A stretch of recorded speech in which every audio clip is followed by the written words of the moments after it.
श्रील प्रभुपाद की जय। जय राधा माधव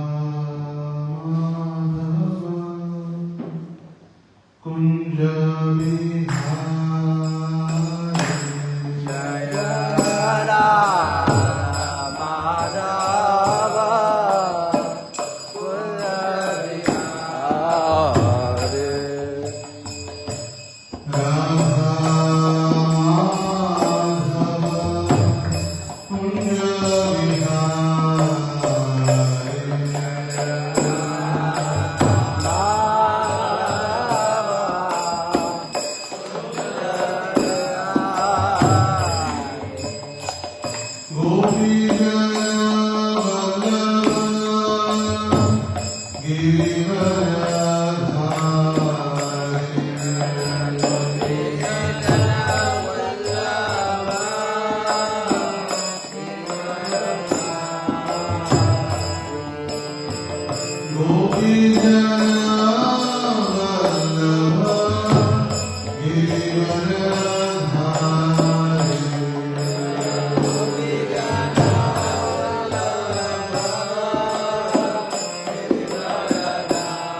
ज्ञानतिमिरान्धस्य ज्ञानाञ्जनशलाकया चक्षुरोन्मीलितं येन तस्मै श्रीगुरवे नमः।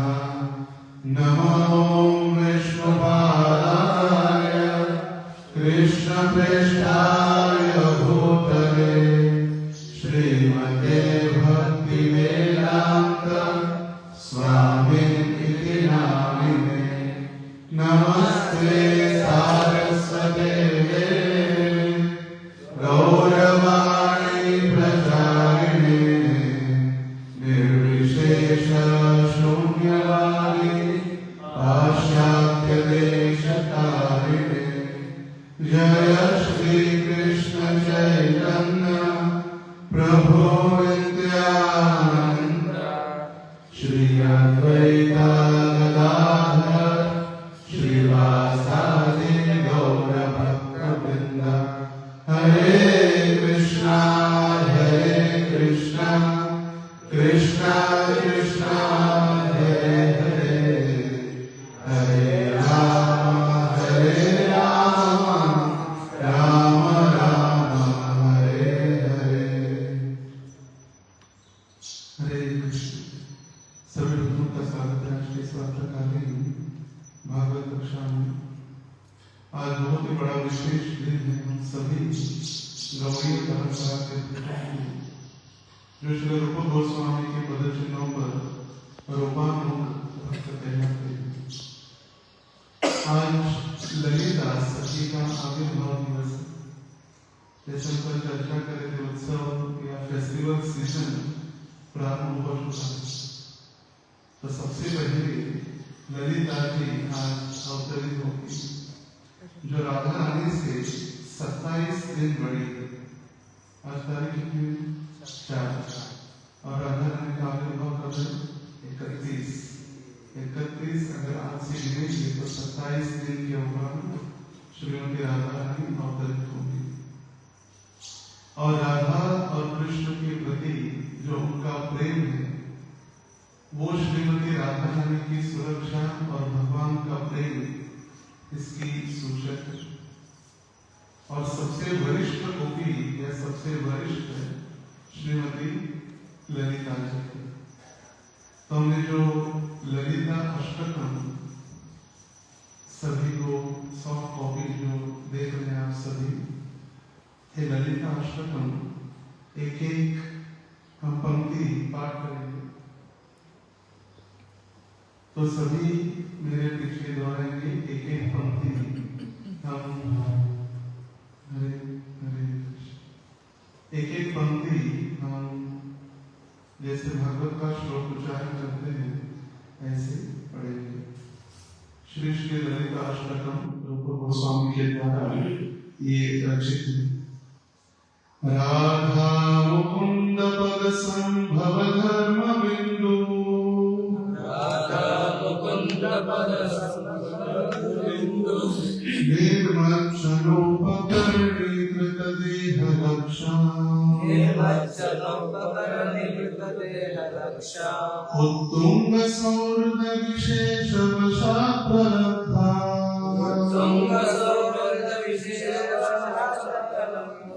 दैवी गुणे सुललितां ललितां नमामि।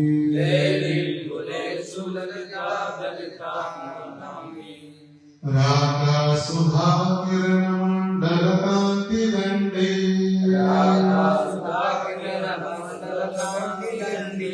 वक्त्रं श्रियं चकित चारु चमूरु नेत्रा, राधा प्रसादन विधान कला प्रसिद्धा,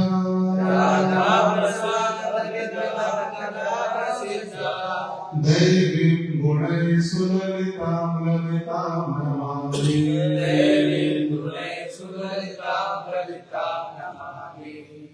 लास्योल्लस भुज जग शत्रुपद चरित्र,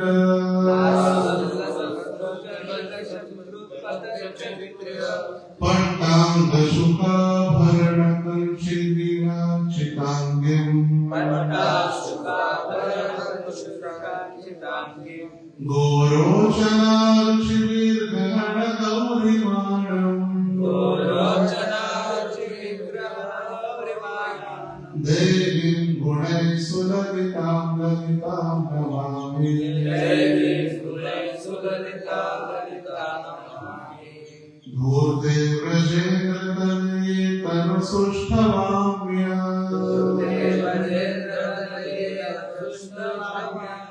मा दक्षिणा भवकलिङ्गिनि लाघवाय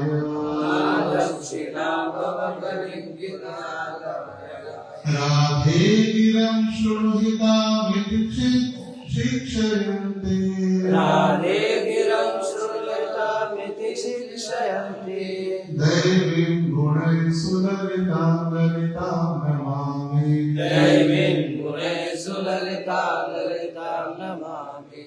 राधामवभ्रिव्रज पतिकृत आत्मजेन राधामभिव्रजपते कृतमात्मजेन कूटं मनागविलोक्य विलोहिताक्षम् कूटमनाय विलोक्य विलोहिताक्षिम् वामाभिविस्तमचिरेण विलञ्जयन्तम् वामाभिविस्तमचिरेण विलज्जयन्ति दैवीं गुणैः सुललितां ललितां नमामि। दैवीं गुणैः सुललितां ललितां नमामि। वात्सल्यवृन्दवसतिं पशुपालराज्ञा वात्सल्यवृन्दवसतिं पशुपालराज्ञा सख्यानुशिक्षणकलासु गुरुं सखीनां सख्यानुशिक्षणकलासु गुरुं सखीनां राधावलावरजजीवितनिर्विशेषा राधावलावरजजीवितनिर्विशेषा दैवीं गुणैः सुललितां ललितां नमामि। दैवीं गुणैः सुललितां ललितां नमामि। यां कामपि व्रजकुले वृषभानुजाया व्रजपुरे वृषभानुजाया प्रेक्ष्य स्वपक्षपदवीमनिरुध्यमाना सद्यस्थिदष्टघटनेन कृपापयन्ते दैवीं गुणैः सुललितां ललितां नमामि। दैवीं गुणैः सुललितां ललितां नमामि। राधा व्रजेन्द्र सुतसङ्गमपङ्कचर्या वर्या विनिश्चितवतीमखिलोत्सवेभ्यः ताम्बूलप्रियसखी निगुरम्बमुख्या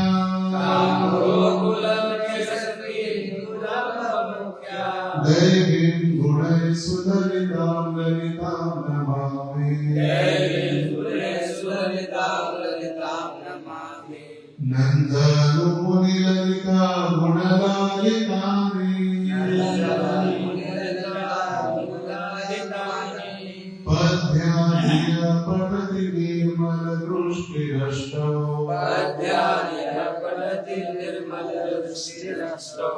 प्रत्याविकर्षति जन निजवृन्दमध्ये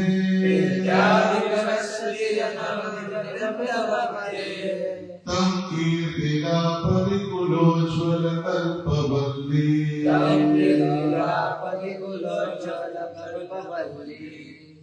श्री ललिताष्टकम् श्री रूप गोस्वामी रूप गोस्वामी यहाँ पर लिख रहे हैं पहला श्लोक का अर्थ।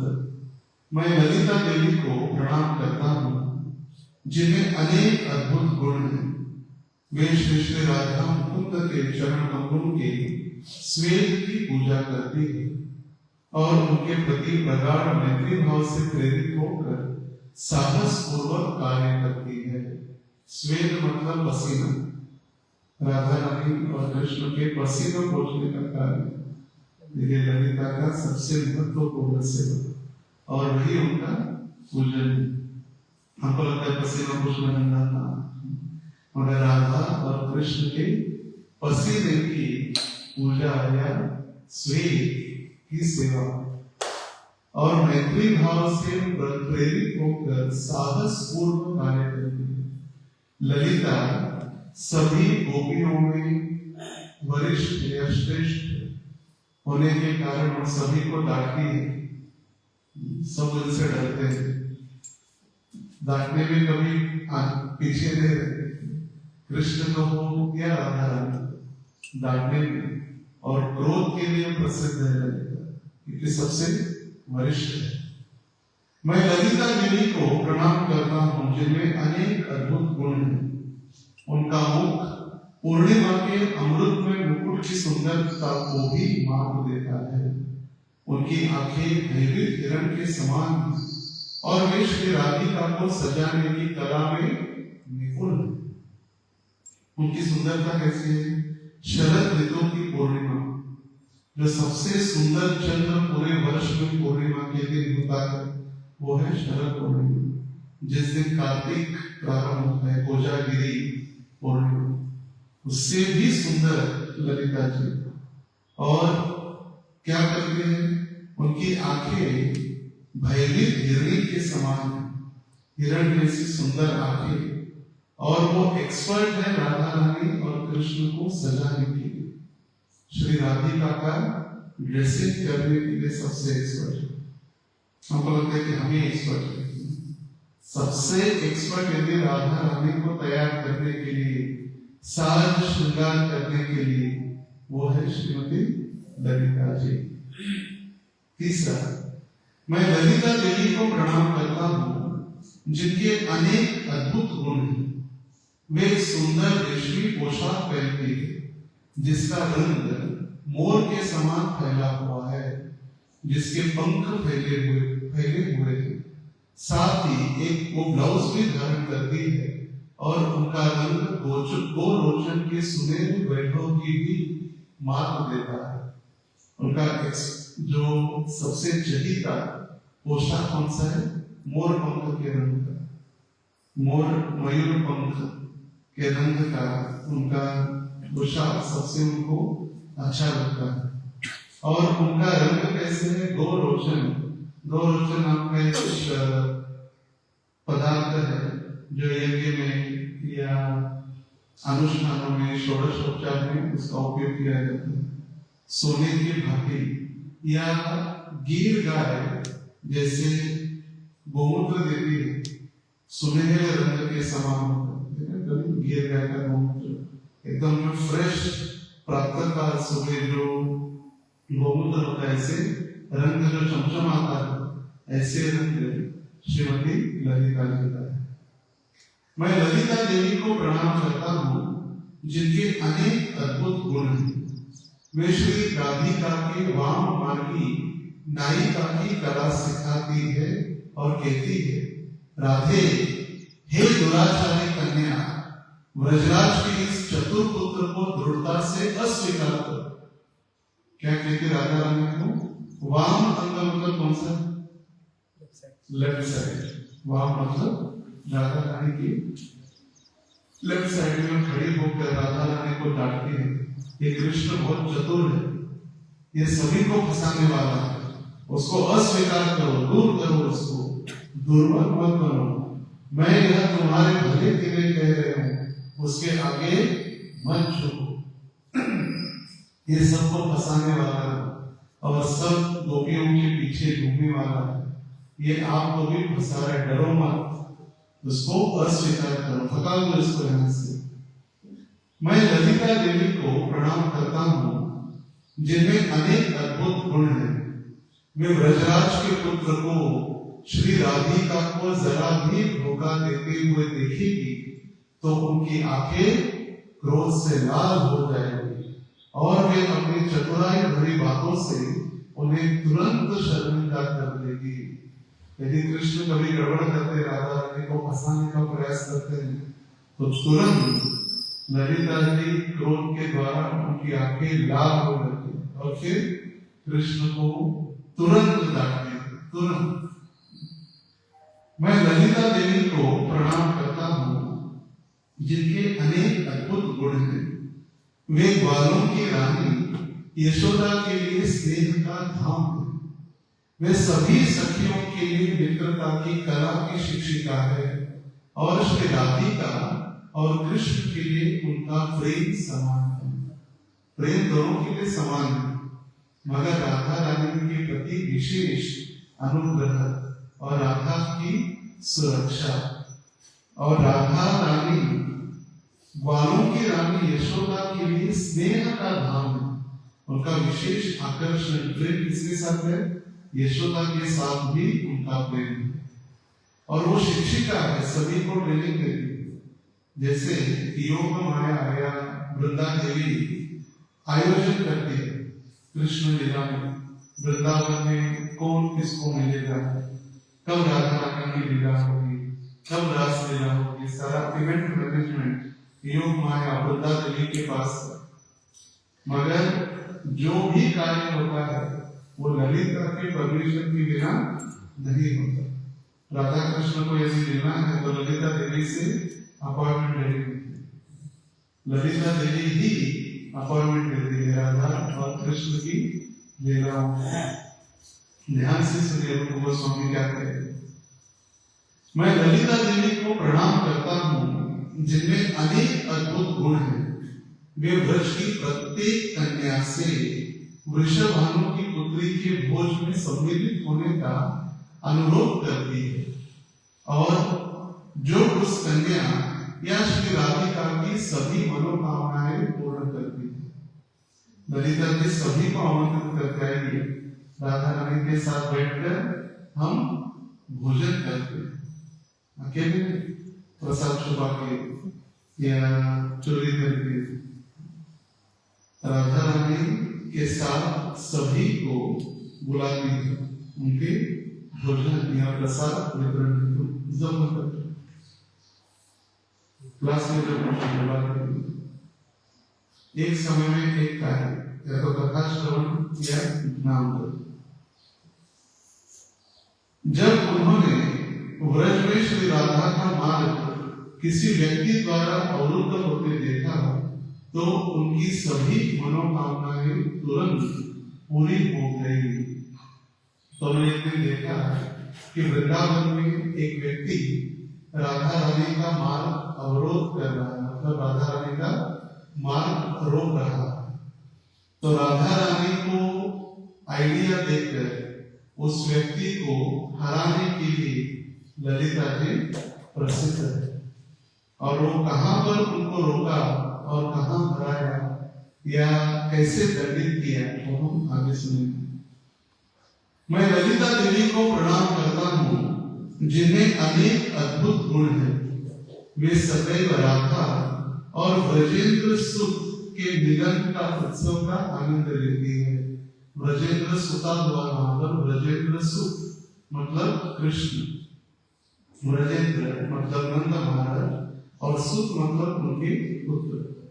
और वे गोकुल में राधा की सभी प्रिय सहेलियों की प्रमुख है।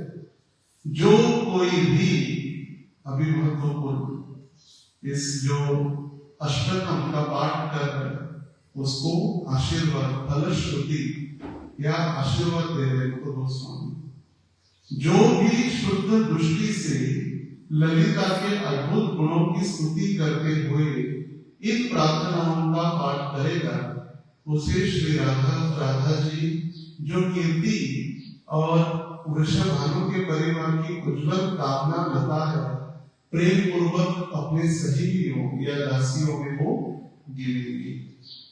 डायरेक्ट कृष्ण की दासी या सखी, क्योंकि ये शक्ति है रूप गोस्वामी जैसे आचार्यों की। हम जब पढ़ेंगे समय निकालकर सुनेंगे तभी तो आगे बढ़ेंगे। हम पढ़ेंगे नहीं सुनेंगे नहीं तो फिर हमको लगेगा भाई तुम जो कर रहे वही सही, तो आगे बढ़ेंगे क्या? ये कृष्ण लीला इतनी महत्वपूर्ण है, इतना विशेष वर्णन राधा और कृष्ण का तो है ही, उनकी सहेलियां, उनकी गोपियां, ललिता, विशाखा, इंदुलेखा, चंद्रावली सभी का वर्णन रूप गोस्वामी, सनातन गोस्वामी, वृंदावन केशव गोस्वामी उनके उपरांत अब सभी अन्य आचार्यों ने किया। और रूप गोस्वामी, सनातन गोस्वामी, ये तो फिर रूप गोस्वामी तो रूप मंजरी, भक्ति विनोद ठाकुर कमल मंजरी, और यही जो राधा रानी और कृष्ण के साथ लीला करके वही तो हमें बता दें, कोई दूसरा नहीं। जिसने कभी देखा नहीं सुना नहीं राधा और कृष्ण को, वो प्रवचन देना और उसने लिखना अलग है। जिसने कभी राधा का अलग और कृष्ण का कभी नहीं सुना और वो प्रवचन कर रहा है, मगर यहाँ पर हमारे सभी आचार्य ये सारे राधा और कृष्ण की नित्य संगीत गोलोक धाम के सभी पार्षद, और इसीलिए गौड़ीय वैष्णव सभी सिद्धांतों से, सभी मार्गों से श्रेष्ठ है। The super excellency of Gaudiya Vaishnavism. ऐसे कहीं आप जाएंगे भारत में, ऐसे पूरी तरह से ज्ञान या प्रेम या भगवान की लीलाओं का वर्णन हम श्रवण नहीं कर पाएंगे। है भगवान महान है, उनको नमस्कार करो, उनकी पूजा करो, आराधना करो, जय जयकार करो, वहां तक, और उनकी अंतरंग लीलाओं का वर्णन यहाँ पर हमारे आचार्य देते। और हमें लगता है श्री प्रभुपाद जी ने हमें कुछ नहीं दिया और हम वृंदावन जाके भी ब्रज भक्ति करेंगे या राधे राधे करेंगे। ये सब कुछ आचार्य ने दिया हमको। हम दुर्भाग्यशाली हैं कि हम पढ़ते नहीं, ज्ञान हम अध्ययन नहीं करते। यही हमारा दुर्भाग्य है। जब हम पढ़ेंगे, आचार्यों के द्वारा इतनी विशेष सुंदर लीलाओं का श्रवण करेंगे, तो अपने आप को ब्रज भक्ति गुरु और वैष्णव की कृपा से हमें प्राप्त हो सकती है। तो ललिता देवी का जन्म करहला गांव में हुआ था, जो ब्रज में एक प्रसिद्ध गांव है करहला। मगर उनके पिता उन्हें ऊंचा नाम लेकर आए। ऊंचा गांव सुना है कभी नाम? राधा रानी का जो बरसाना है वहीं से नजदीक है ऊंचा गांव। और समानता है, जैसे राधा रानी का भी गांव पर्वत के ऊपर है और ये भी थोड़ा ऊंचा है, इसीलिए नाम ही है ऊंचा गांव। और ललिता जी का जन्म स्थान जो ऊंचा गांव है वो भी पर्वत के ऊपर चढ़ के छोटी सी टीला या छोटा पर्वत है, उसके ऊपर जाके हम दर्शन कर सकते ऊंचा गांव। और ऊंचा गांव उनकी लीला स्थली के रूप में जाना जाता है। उनकी माता शारदी देवी, शारदी देवी उनके माँ का नाम, और पिता विशोक। शोक का अपोजिट, विशोक मतलब सुख, आनंद। शोक विशोक। अभी ललिता जैसी पुत्री जिनके घर में कहाँ दुख होगा। और उनके पति भैरव है, भैरव। पति का नाम क्या है? भैरव। जो गोवर्धन गो, जो चंद्रावली के पति है। आप ध्यान से सुनेंगे तभी पता चलेगा, नहीं तो फिर सिरा ऊपर से चलेगा क्या नाम, उनसे नाम। जन्म स्थान है करहला, लीला स्थली है ऊंचा गांव।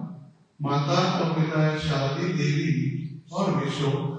पति है भैरव, और भैरव किसका मित्र है? जो चंद्रावली के पति है। अभी चंद्रावली कौन है? चंद्रावली राजा रानी की अपोजिट है टोटली। जैसे कभी कभी हम सुनते बिच्छू गैंग की हेयर गैंग में दो अलग अलग गैंग, तो राधा रानी एक गैंग की लीडर है और चंद्रावली दूसरे गैंग की लीडर है। वो एक दूसरे का चेहरा भी नहीं देखते। चेहरा देखना तो दूर, जहां पर चंद्रावली रहती है और जहाँ उनका इलाका है, वहां राधा रानी या राधा रानी की सहेलियां जाती भी नहीं, उस एरिया में भी नहीं जाती, और वहां कृष्ण की लीला में वो भाग नहीं लेते। इसे देश के कारण ये सारी प्रेम का आदान प्रदान हो रहा है। ललिता जी की कुछ विशेष स्वरूप और विशेषताएं। अष्ट सखी में ललिता सबसे प्रमुख सखी है। जब भी हम अष्ट सखियों का नाम लेते हैं, सबसे पहला किसका नाम लेते हैं? ललिता, विशाखा। सबसे बढ़िया ललिता का नाम।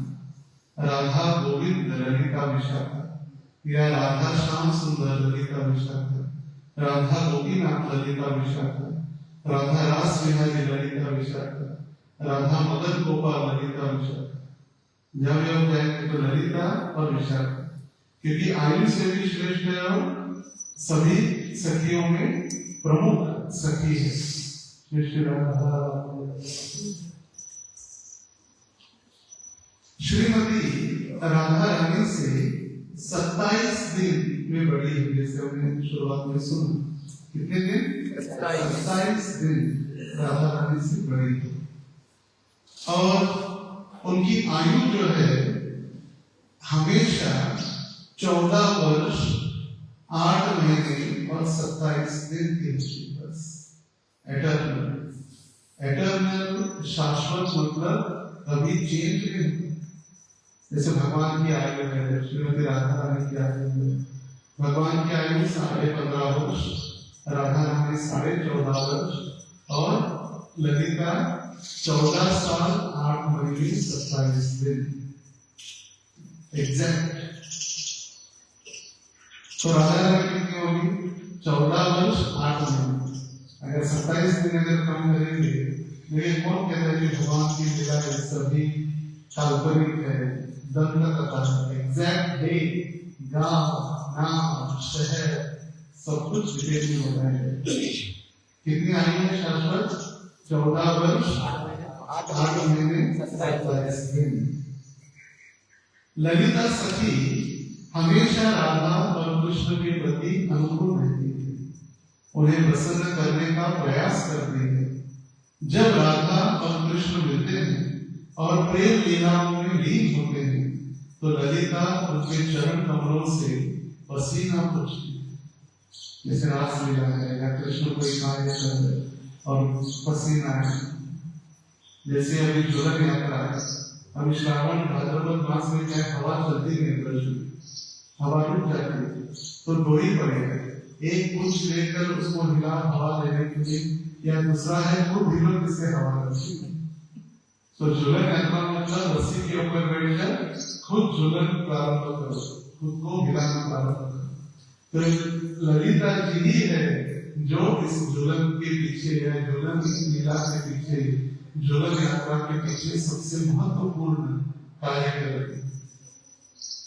और क्या उनकी सेवा है? भगवान राधा और कृष्ण का ससीना पोषण। ललिता जी एक विशेष उनका प्रभुत्वशाली और दृढ़ स्वभाव है। वे क्रोधी और कटु वचन बोल सकती है, वो डरती नहीं है। झापने के लिए राधा और कृष्ण को वो डरती नहीं है। कटु वचन मतलब क्रोध के कारण। उनका रंग दो रोशन चमकीला पीला रंग के समान और वस्त्र मोर पंख के समान है। कभी कभी वे राधा और कृष्ण दोनों पर अपनी तर्जनी उंगली हिलाकर अधिकार पूर्वक आदेश देती है। तर्जनी ये क्या है? सबसे पहला अंगूठा, तर्जनी, मध्यमा, अनामिका, कर्णेन्द्र। तर्जनी देखो ऐसे करना है, जैसे हम कहते हैं उंगली दिखाना गलत, ये गलत या एक व्यवहारिक अच्छा नहीं।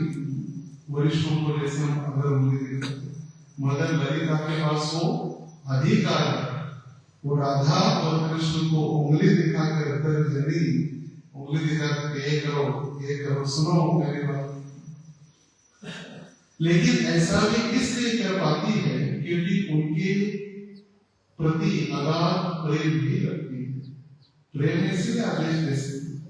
जहां प्रेम नहीं है वहां व्यक्ति ऊंची आवाज में बोलता भी नहीं, जहां अपना अधिकार है वही बोलता है।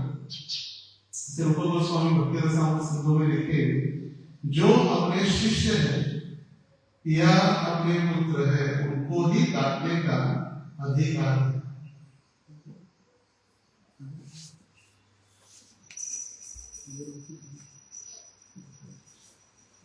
इस प्रकार का स्नेह पूर्ण अभिमान दिव्य युगल के मिलन के आनंद को और भी बढ़ा देता है। उनका अभिमान और बढ़ा देता है। कितना अधिकार राधा कृष्ण को इंस्ट्रक्शन दे रही, हम तो सभी राधा कृष्ण और उनकी दासियों के अनुगत्य होने का प्रयास करें। सखीर अनुगता करो, सेवा अधिकार किए करो निज दासी, हम निज दास और दासी बनने का प्रयास करें। मगर ललिता जी का इतना प्रेम है कि वो अधिकार से बता रहे करो ये मत करो। ललिता के अनेक आकर्षक गुण हैं। साधकों के लिए उनकी सर्वोत्तम आशा है। यदि वे वृंदावन में किसी गोपी या किसी ऐसे व्यक्ति को देखती है जो श्रीमती राधिका की सेवा करने में थोड़ी भी इच्छा रखता है, वो तुरंत उसकी इच्छा पूर्ण करती है और उसे श्रीमती राधा के चरण कमलों की सेवा का असीम धन प्रदान करती है। इसी से हमें उनकी भक्ति, उनकी स्तुति, उनका गुणानुवर्णन, ऐसे वैष्णव कैलेंडर में लिखा भी नहीं कि आज ललिता जी का आविर्भाव है, मगर नहीं, आचार्यों ने कितना विशेष इनका वर्णन दिया। थोड़ी सी भी अगर कोई इच्छा करके आता, उसकी इच्छा तुरंत पूर्ण करके उसको सीधे राधा रानी के चरणों की सेवा का आनंद। यदि किसी के मन में ललिता देवी के प्रत्यक्ष मार्गदर्शन और श्री रूप मंजरी की शरण में श्रीमती राधा रानी की सेवा करने की एक निष्ठ इच्छा है, तो उस भक्त को यह जान लेना चाहिए कि ललिता देवी की शरण ही एकमात्र मार्ग है जिससे वह इस लक्ष्य को प्राप्त कर सकता है।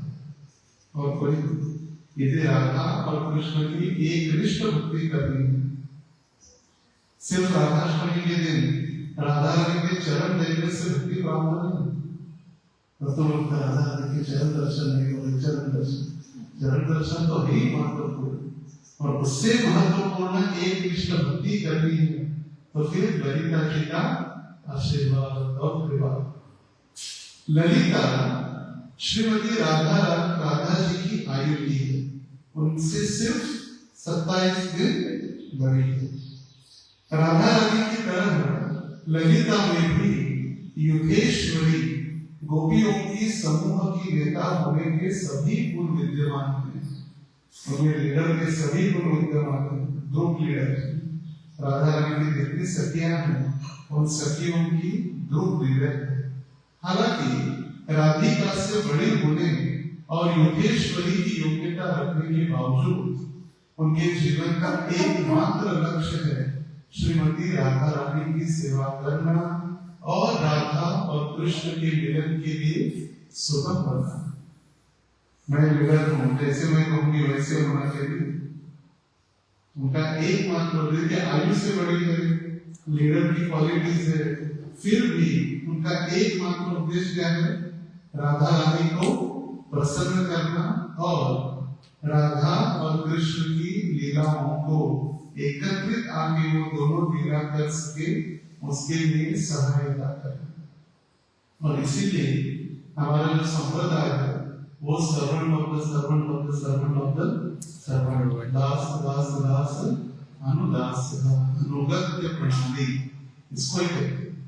बॉस गिरी नहीं यहाँ पे, मालिकी हक इसको कहते हैं, मालिक बनना या बॉस गिरी में। हमारे यहाँ दास गिरी से मतलब हम जितनी दासत्व की भावना लेकर आएंगे उतना फिर हम भगवान से निकट जाएंगे या भगवान की कृपा प्राप्त बनेंगे। तो प्रश्न आ सकता है, जो नित्य दास है नम्रता बनेंगे, नम्र भक्त बनेंगे, तो फिर अधिकारी बनकर सेवा कैसे कर पाएंगे? वो सेवा के लिए या उस समय के लिए हम अधिकारी, वो अधिकार भी दिया है सेवा के रूप में। सेवा के रूप में यदि उस अधिकार का उपयोग करते हुए बाकी के समय में भले हम ऊपर से अधिकार या सेवा करने का प्रयास कर रहे, मगर हृदय से हमें सदैव नम्र होना चाहिए। हृदय से कभी भी हमें किसी के प्रति ईर्ष्यालु या द्वेषी या अधिकार का दुरुपयोग करने वाला नहीं होना चाहिए। जब वृंदावन में भी जब शरद पूर्णिमा में भगवान ने बंसी भर के ऊपर बैठकर बंसी की तान बजाई तो सारी गोपियां अपने अपने घर से वहां पर प्रकट हुई और भगवान कहने लगे उनको कि अभी आप एक गलत मार्ग जाओ, घर जाओ, रात्रि के मध्य रात्रि में आप आइए, घर वाला छोड़कर थोड़ा अचानक कर जाओ, अपने पति सास ससुर सबकी सेवा करो। तो तब गोपियां कहने लगे भगवान आपने तो उनको बुलाया और वे आई है तो आप मेरे वापस जाओ, पहले तो बुलाया सेवा के लिए, अभी बोल रहे वापस जाओ।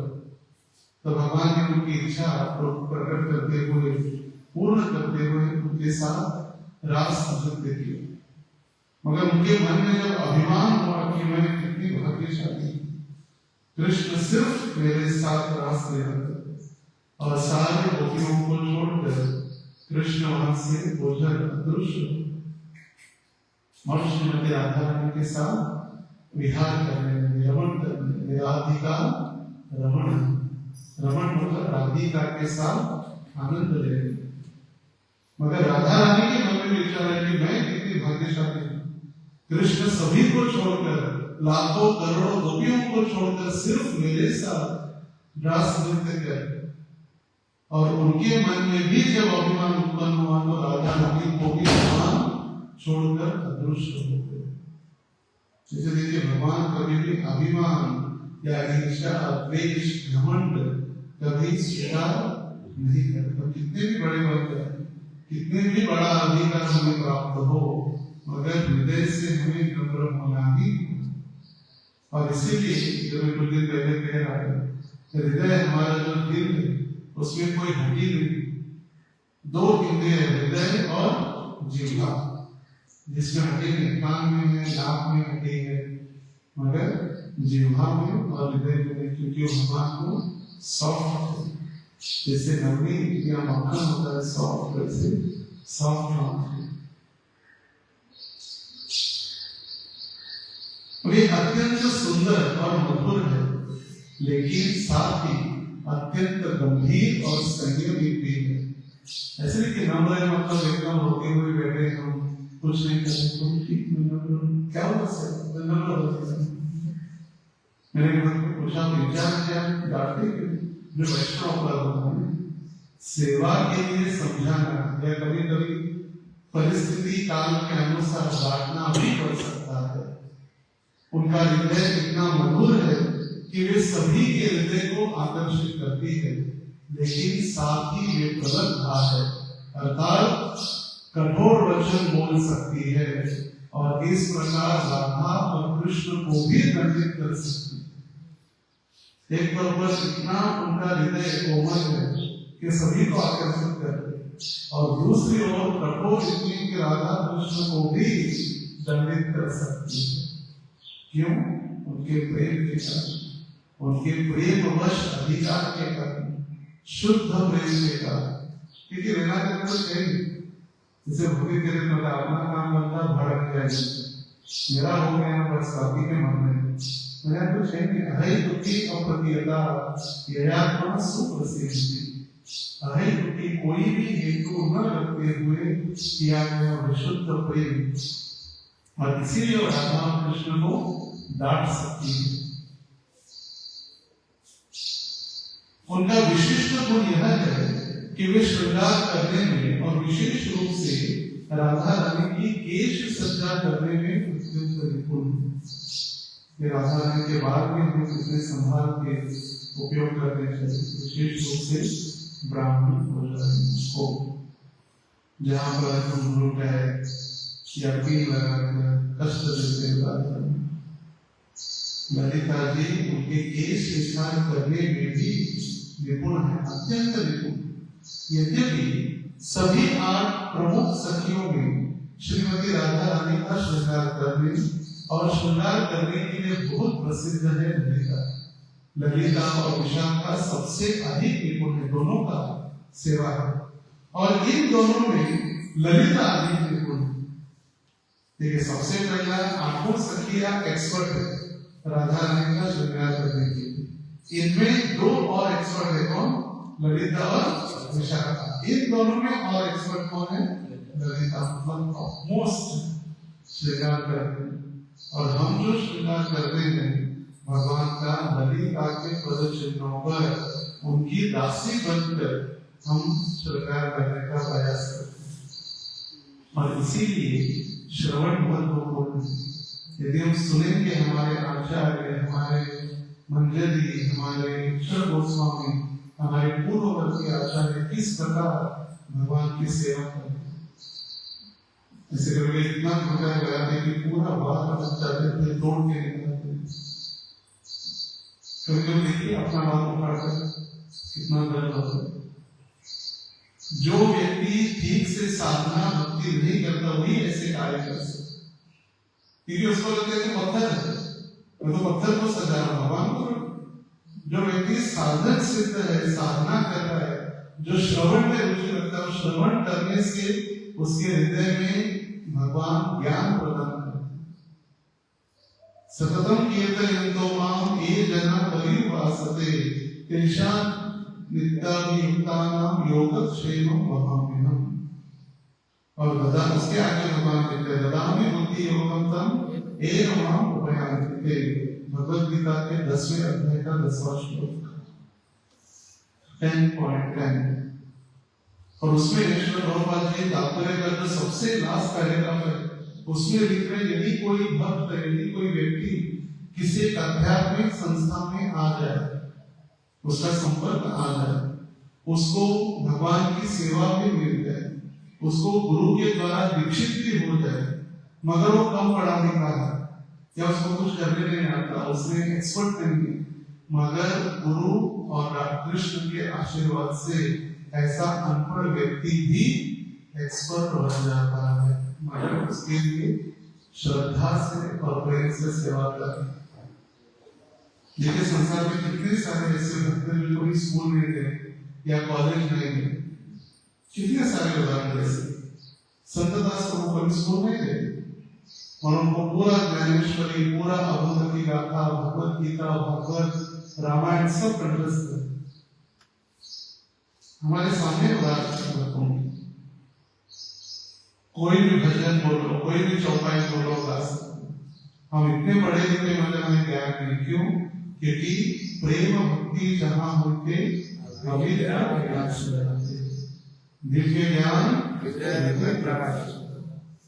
प्रेम। हम आती तो बाकी जरूरत है, दिव्य ज्ञान चिड़िया ध्यान। हम जो शब्दों को गा रहे इसके लिए गाने कि गुरु की एक श्री प्रभुपाद जी के शिष्य हुए, वो श्री प्रभुपाद जी के शिष्य कैसे बने? जब सारे शिष्य प्रभुपाद जी की आरती कर रहे थे, गा रहे थे, तो प्रभुपाद जी भी गा रहे थे गुरु वंदना। तो उस व्यक्ति ने देखा ये भी गा रहे, क्यों गा रहे हैं, हम तो सब इनके लिए गा रहे। तब किसी ने कहा कि ये परंपरा प्रणाली जो है वो अपने गुरु के लिए गा रहे, ये देख कर वे कितनी शुद्ध है। भौतिक संसार में किसी को प्रणाम करो, आशीर्वाद नहीं कर सकते, मगर यहाँ गुरु को भी प्रणाम करेंगे तो गुरु भी हाथ जोड़ेंगे, दास अस्मि। भक्ति सिद्धांत सरस्वती ठाकुर को कोई भी प्रणाम करते तो कहते दास अस्मि, अहम दास अस्मि, दासो अहम, मैं दास। ललिता राधा के समूह के सभी गोपियों की और स्वयं राधा की भी शिक्षा गुरु, सारे गोपियों की और राधा रानी की भी शिक्षा गुरु है। क्योंकि राधा रानी को भी शिक्षा गुरु की आवश्यकता है, हमसे की आवश्यकता है। और हम कहते हैं किसी की आवश्यकता नहीं, दीक्षा को बस दीक्षा गुरु आए, जय गुरुदेव आएंगे, भाव प्रकट करेंगे, गुरु जी गए, शिष्य भी गए, समाप्त। श्री रूप गोस्वामी लिख रहे हैं ललिता देवी कभी कभी राधा को यह कहकर दंडित करती है, हे कलंकिनी। इसको कहते हैं राधा रानी को किसके कहते हैं? हे कलंकिनी, हे पति, कृष्ण के आगे इतनी आसानी से मत छूना। और जब राधा के कुंज में प्रकट होते हैं तो वह उन्हें नहीं छोड़ती है। अरे काले काले रक्षक, तुम क्यों आए हो? उसी के पास वापस जाओ जिसके साथ तुम चक्कर लगा रहे थे। जिसके साथ झगड़ा चल रहा उसके साथ ही था, मतलब कौन है? चंद्रावती। यदि ललिता को पता चलता कि कृष्ण चंद्रावती को मिल कर आए हैं तो तुरंत निकल जाते। और राधा ने एक कदम की नहीं, हे पति उनके आगे झुकना मत, और बहुत एक्सपर्ट है, चतुर है। रूप मंजरी रूप गोस्वामी ललिता सखी की मुख्य सहायिका और अनुयायी है। वे सभी जो स्वयं को रूपानुग भक्त रूप गोस्वामी के अनुयायी मानते हैं, मतलब हम सभी, क्योंकि हमारी परंपरा रूप गोस्वामी के पद चिन्हों पर चल रही है और रूप गोस्वामी के चरणों का आश्रय लेकर हम रूपानुग प्रभुपाद अनुग मतलब उनके पद चिन्हों पर चल रहे हैं। जो रूप गोस्वामी के हम रूपानुग भक्त है, अंततः हम ललिता देवी के अनुयायी है। क्यों? क्योंकि रूप गोस्वामी ललिता के मुख्य सेवक है और इसीलिए परंपरा के माध्यम से उन्हें दिव्य युगल की सेवा में उनकी सहायता करने के लिए सदैव तत्पर रहना चाहिए। सदैव तत्पर मतलब एक्शन मोड। धीरे बढ़े हैं, ध्यान नहीं है, रोजे को समझ नहीं आ रहा, लोग खाते जा रहे हैं, हमारा कुछ चिंता नहीं, सारा सामान ऐसे पड़े, चिंता नहीं। रूप गोस्वामी इसके ढीले ढाले भक्त नहीं बने, तत्पर बने, इसीलिए ललिता के मुख्य सेवक बने। इसलिए भक्त को दक्ष बनना चाहिए। दक्ष मतलब एक्सपर्ट। जो भी सेवा बोले वो एक्सपर्टी के साथ पूर्ण करने का प्रयास करे। जब अंततः ललिता देवी हमारी सेवा से प्रसन्न होंगी तो वे हमारे हृदय की इच्छा के अनुसार हमें सीधे श्री राधा और कृष्ण की अंतरंग प्रेममयी सेवा में लगा देगी। उनको लगता है राधा दामोदर से प्रार्थना करेंगे तो हो जाएगा होंगे। उसके लिए ललिता जी की अनुमति, स्टैम्प चाहिए। स्टैम्पिंग किसका है? Lalita ji. He is expert now.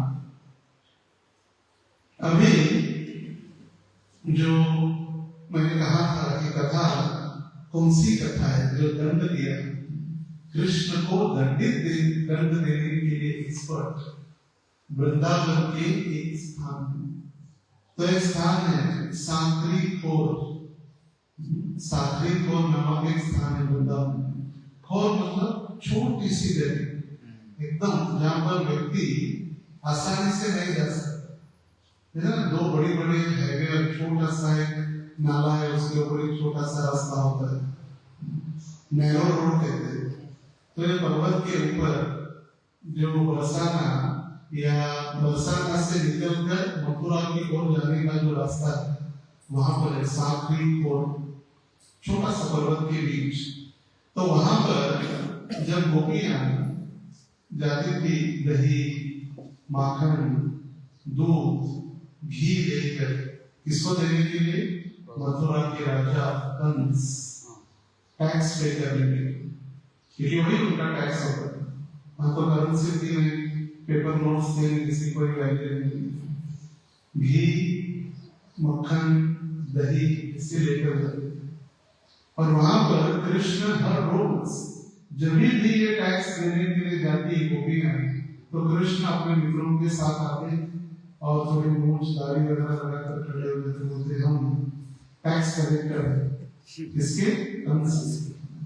आप कंस को देने जा रहे तो सबसे पहले टैक्स हमें देना होगा, तो दे दो हमें। तो परेशान हो गए सारे गोपियां जिससे, तो उन्होंने ललिता को कहा जैसे से कृष्ण बहुत परेशान थे, तो ठीक है, तो प्लानिंग बनाई योजना, और उन्होंने कहा कि सारी जितनी भी गोपियां थी, 1000 गोपियां ब्रज और बरसाना के आसपास जितनी भी गोपियां, उनको इकट्ठा किया और मीटिंग हुई कैसे कृष्ण का खेल करना है। और फिर इकट्ठा किया और उनसे चर्चा हुई। चर्चा के उपरांत उन्होंने योजना जैसे बनी, तो सारे गोपियों को छुपाने के लिए पर्वत के पीछे छुप जाओ और सिर्फ राधा रानी अकेली वहां पर तैयार किया, दही और घी के बर्तन या बड़े बड़े मटके होते हैं। और फिर जैसी राधा रानी अकेली है देखकर कृष्ण और उनके सारे साथी मनोमंगल और फिर भद्र सिंह, मनोहर, ये सारे भगवान के जो मित्र हैं, ये सारे आक्रमण करेंगे। राधा रानी अकेली दिखी तो आक्रमण करेंगे। और उस समय राधा रानी आवाज देगी और मैं ध्यान रखूंगी, और जैसे मैं सीढ़ी बजाऊंगी सब लोग आके उनको पकड़ना है। तो फिर प्लान हुआ, ये सारे खड़े थे मूछ लगा के राजा के जैसे कपड़े पहनकर टैक्स कलेक्शन की। और आज तो राधा रानी अकेली, और राधा रानी अकेली देखते थे सारे आके मार्ग में रुक गए, क्योंकि उसे दूसरा कोई जा नहीं सकता था, एक ही व्यक्ति जा सकता था। इसलिए काम करता है साखरी, मतलब छोटी सी रास्ता है, छोटी सी गली। तो कहा दे दो, टैक्स दे दो। और जैसे ललिता ने देखा, ललिता ने सीटी बजाई, सारी गोपियां, हजारों गोपियां वहां पर आ गई और सारे कृष्ण की जितनी भी टोली थी उन सबको पकड़ गए।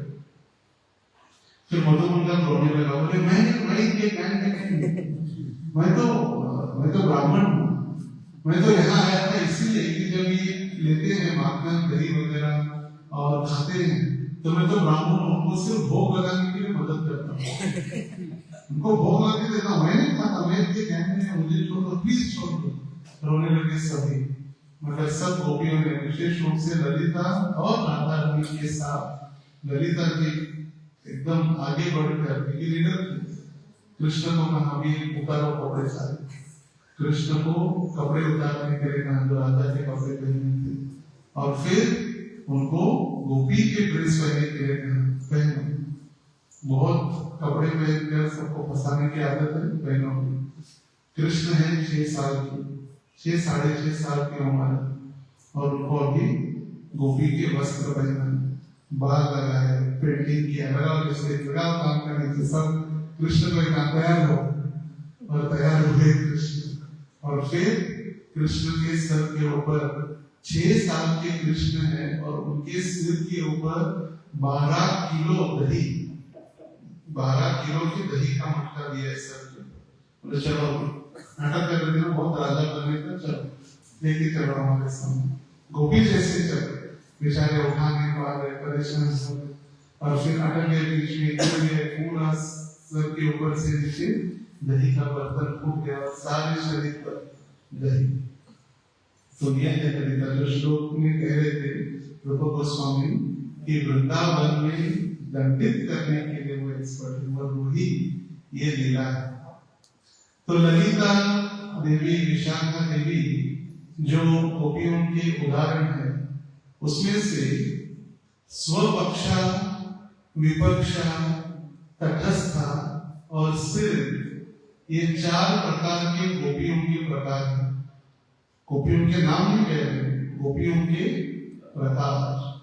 हमको तो पता था गोपियां है, बस कृष्ण की गोपियां, बलराम की गोपियां, गोपियां तो है, मगर उनके प्रकार भी है। कितना डिटेल शास्त्रों में ज्ञान है, नॉलेज दे रही है। ध्यान से सुने, सूर्य ने आंख बंद, एक डुबकी एक अपघात ना जाए।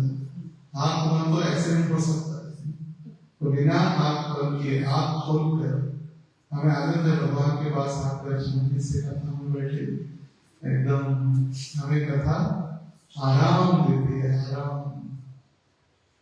तो 4 प्रकार कौन से गोपियों की? सबसे पहला स्वपक्ष।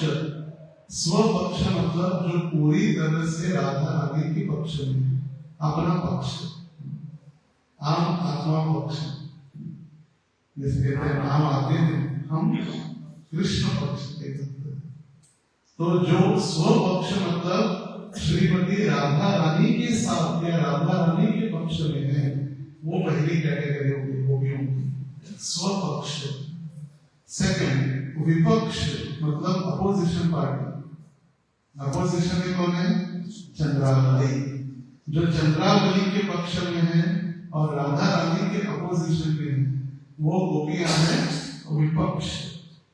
तीसरी कैटेगरी तटस्थ, जो न तो पूर्ण राधा के पक्ष में है और न ही विरोध में, किंतु चंद्रावली के प्रति थोड़ी झुकाव रखती है।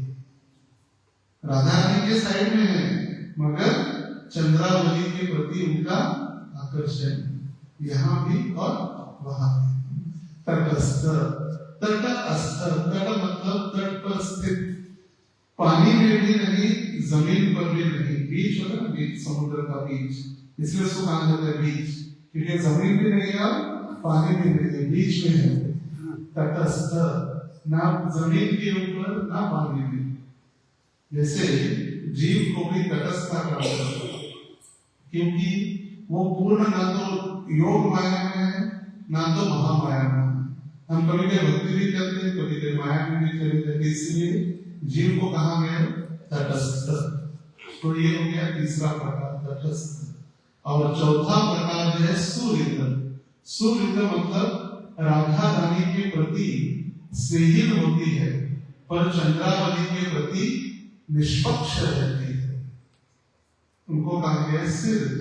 मतलब राधा रानी के साइड में है, प्रेम है, मगर चंद्रावली को दंड देने की आवश्यकता नहीं है, या दंड देना उनको अच्छा नहीं लगता। तो कौन किसके पक्ष में है? ललिता और विशाखा स्वपक्ष की सखिया है, चंद्रावली विपक्ष में है, भद्रा तटस्थ है और श्यामला सुहृद है। तो उनके एक एक उदाहरण दिए गए। कौन सी है? ललिता विशाखा कौन सी है?